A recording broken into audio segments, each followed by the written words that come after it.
Hello friends, welcome to channel. আমি দাদা চলে আসে একটি নতুন ব্লগ নিয়ে। বন্ধুরা, আপনারা সবাই ভালো আছেন, আমিও ভালো আছি। আর ছবিটা না আমার লাল লাল আসে, তো একটা ব্যাগ চেঞ্জ করে নিলাম।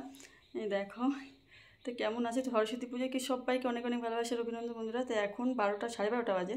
এখন মেয়ের স্কুলে যাচ্ছি, প্রোগ্রাম আছে, মেয়ের নাচ রয়েছে। তো এখান থেকে আবার একটু হোটেলে খাওয়া দাওয়ার ব্যবস্থা আছে, মানে আমার বোন করেছে, সেখানে যাব। তো অনেকটা আর শরীরটা আজকে তো সকালে উঠেছি, মর্নিং উঠেছি, যে আমার ঘুম ঘুম পাচ্ছে, মানে এতটা সকালে আগে এখন আর উঠি না। তো তার জন্য না অভ্যাসটা খারাপ হয়ে গেছে, তো ঘুম পাচ্ছে। তো বন্ধুরা, কেমন সাজগোজ কেমন হচ্ছে অবশ্যই একটা কমেন্টে। সব চুলের খোপা টোপাগুলো করেছি, তোমাদের ভালো দেখাতে পারছি না। ক্যামেরাম্যান থাকলে পিছন সাইডটাও দেখাতাম, তো ক্যামেরাম্যান নেই। তো চলো এইভাবেই যাই।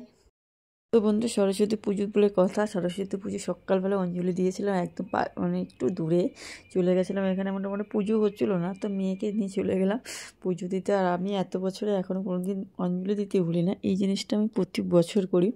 আর সবথেকে লেটেস্ট ঘটনা হচ্ছে এই ব্রাহ্মণ পুজোর মানে কিছু জানেই না, মানে আমি তোকে ধরিয়ে দিলাম ওই জয় জয় দেবী চরাচরের সারে কুজি ওসব মুক্তারি, এটাই লাইন বলতেই বলেছে। আপনার অঞ্জলি দিয়েছে এরকম, তো আমি বললাম যে উনি বললো কি আপনাকে দেখাচ্ছি পুরো বই একটু বের করেছিল, অনেক ফোন আসছিলো এত ঘন ঘন, মানে উনি কোনো মতো পুজো করে চলে গেল। মানে আমার খুব খারাপ লাগছিলো, বাড়ি এসে আবার মন্ত্রটা বলেছিলাম।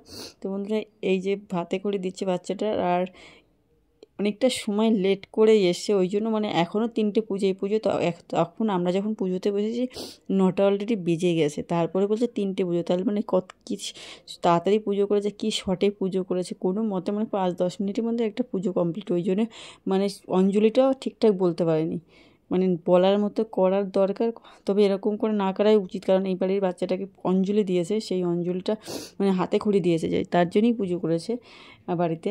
আর সেই অবস্থাটা বুঝতে পারছো কি, কোনো মতে পুজো সেরে চলে গেছে, মানে মন্ত্রটা তাই ঠিকঠাক আমাদের দিতে পারেনি। তো আমার আর কী করবো, মনটা মানে খুব খারাপও লেগেছিলো। খারাপ লেগে কিছু করার নেই। আমি বাড়ি এসে আবার ঠাকুরের সামনে আমি অর্ধেক পুজো করে গেছিলাম, কারণ আমার পুজো দিতে অনেক সময় লাগে। পুজো হয়েছে, আমি অনেক মন্ত্রতন্ত্র করে, কারণ ওই মন্ত্রগুলো আমার মুখস্থ। সেই মন্ত্র যদি না বলতে পারে, আমি বললাম কিন্তু উনি মানে বিশ্বাসই করছিল না, মানে না এরকম হতে পারে না। আচ্ছা, কী আর করা যাবে। তো আমি এসে আবার করলাম, মনটা আমার খুব খুব খারাপ হয়ে গেছিলো যে এরকম পুজো আর বাচ্চাদের হাতে করে দিচ্ছে। প্রথমেই যদি ভুল হয় তাহলে আর কী হবে, জীবনে ওই জিনিসটাই তো মেইন, সেটাই যদি ঠিকঠাক না করতে পারে। দেখো অঞ্জলি চলছে আমাদের, তো ভালোই হলো। পুজো অনেক অনেক সামগ্রী ছিল, ফল টল অনেক কিছু দিয়েছিলো। আর আগের দিন তো 2 দিন পুজো করেছে, অনেক দিন অনেক লোক ছিল মোটামুটি, দেখো অনেক লোকে ছিল। বাসার পাশে একদম আরেকটা পুজো ছিল, সেটা আমি যাওয়ার আগেই হয়ে গেছে, সেটা আর দিতে পারিনি, এখানে করেছি।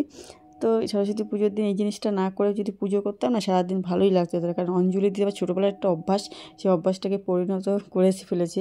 এখন দেখবো অনেকে বিয়ের পরে করেই না, কিন্তু আমার একটা হ্যাবিট হয়ে গেছে, আমি অঞ্জলি দিয়েই থাকি, মানে প্রতি বছর দিই এটা একদম, মানে আর সচরাচর আমার কোনো পুজোতে বাধাও পড়ে না, তো আমার ওই জন্য পুজোয় দিয়েই থাকি। তো বন্ধুরা, এই যে ফাইনালি ওইটুকুনি আমি তোমাদের দেখিয়েছি এই কারণে, যে অঞ্জলি সকালবেলা দিয়েছি। পুজো সরস্বতী পুজো বলে কথা, সরস্বতী জিনিসগুলো যদি না করি, যেগুলো যে একটু মেয়ে একটা বাচ্চাকে অঞ্জলি দেওয়া, নিজে অঞ্জলি দেওয়া। আমার মেয়ে আছে যেহেতু, ও পড়াশোনা করে, আর পড়াশোনার জন্যই করে না, মানুষের একটা বিদ্যা বুদ্ধির জন্য আমরা যেহেতু মেনে এসেছি ওটা, তো ওই জন্য এটা করা।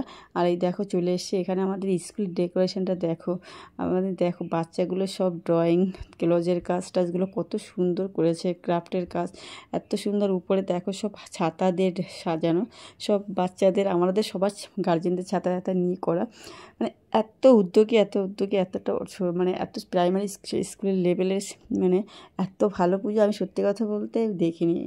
মানে এটা একটা অসাধারণের পুজো। আর কোনো স্কুলে এত ভিড় নেই, মানে প্রাইমারি সেকশানে এত ভিড়, খাওয়া দাওয়াতে আমি তো সব ভিড়ও করিনি, আমার মোটামুটি যেটুকুনি করার সেইটুকুনি করেছি। তো বন্ধুরা, তোমাদের এই পরিবেশটা কেমন লাগছে, আর কার কার এই ছোটোবেলায়, আমরা ছোটোবেলা বলতে ছোটোবেলায় এইরকম পরিবেশ পাইনি। ওই ছোটোবেলায় যেতাম, অঞ্জলি দিতাম একটু সকালবেলা, আর শাড়িও পরিনি কোনো দিন সেরকম ছোটোবেলায়, কারণ মা পরতে দিত না শাড়ি, এই জন্য আর সবাই ছোটোবেলায় এই ধোয়া জামা কাপড় পরে চলেই যেতাম। কোনো মাঝে সরস্বতী নতুন পুজো জামা কিনে দিত, সববার হতো না কিন্তু দিত মাঝে মধ্যেই।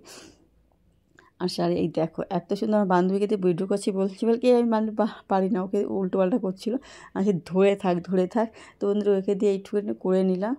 আর এই সামনে দিয়ে যে হেঁটে গেলাম, একে খুব চেনা চেনা লাগছে, আমার খুব একটা কোনো এক সময় হয়তো কাছের বান্ধবী ছিল, কিন্তু এখন আমার মনেই করতে পারছিল না। সময়ের সাথে সাথে সমস্ত কিছুগুলো মানে ঝাপসা হয়ে যায়, এটা একদম জীবন দিয়ে একদম বোঝা। কিন্তু আমি সত্যি ওর নামটা মনে করতে পারছি না, কিন্তু একটা সময় মনে হয় ওর সঙ্গে আমি পড়াশোনা করেছি, কিন্তু মনে করতে পারছিলাম না নামটা। তো বন্ধুরা এই দেখো আমাদের এখানে মানে সরস্বতী রাখার জায়গাটা কত সুন্দর, প্যান্ডেলটা কত সুন্দর করেছে। এখানে একটা ছোটো স্টেজ করেছে, কচি কাচারা সমস্ত মানে পারফরমেন্স করবে বলে এখানে সব রেডি হয়ে রয়েছে। আর আমি তো এখানে একটু আমার বান্ধবীরা সব চলে এসেছে অলরেডি, তো এখানে ফটোশ্যুট করছিলাম অনেক বান্ধবীদের সঙ্গে। সেখানে আমি একটু সিঙ্গেল করবো বলে, আর অ্যাকচুয়ালি এখানে ভিডিও করাটা এটা আমার মেরে দিয়ে করিয়ে দিয়েছে, ভিডিও করার খুব সমস্যা ছিল। তো সরস্বতী পুজোটা সত্যি কথা বলতে প্রথম দিন তো ছিল মেঘলা মেঘলা আকাশ, আজকে তো এত রোদ ছিল খুব প্রচুর ভালোই লাগছিলো। আর 3 বান্ধবী মেয়ে আর 2 বান্ধবী, আর এই যে আমরা ফেরার পথে। তো বন্ধুরা এখানে খুব মজা করলাম, এখানে খাওয়ার জন্য লাইন দিয়েছিলাম, এত লাইন পড়েছিল আর লাইনে মানে দাঁড়াতে ধৈর্য থাকছিল না।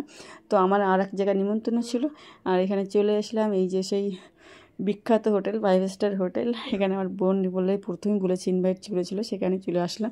এরা অনেকক্ষণ ধরে আমাকে ফোন করেই যাচ্ছে, ওখানে আমার নাচের মানে মেয়ের প্রোগ্রাম রয়েছে, ওখানে না করে আসতেও পারছি না। তো বন্ধুরা এটা অনেক বড় লেন্থ হয়ে যাবে বলে আর করলাম না, আর সেকেন্ড পার্টটা পরে দেখাবো ভাবছি। তো এই দেখো এখানে অনেক এরা অলরেডি খাওয়া শুরু করে দিয়েছে, আর আমরা এসে মানে ওদের অর্ধেক খাপ কমপ্লিট। তারপরে এই যে আমরা বসে পড়েছি, এবার আমাদের খাবারগুলো সব বলা হয়েছে। আস্তে আস্তে আমি এইটুকুনি ভিডিও করলাম, পরের ভিডিওটা দেখার জন্য অনুরোধ দিলে তোমরা দেখো, আর তোমাদের ভালো লাগবে আশা করি।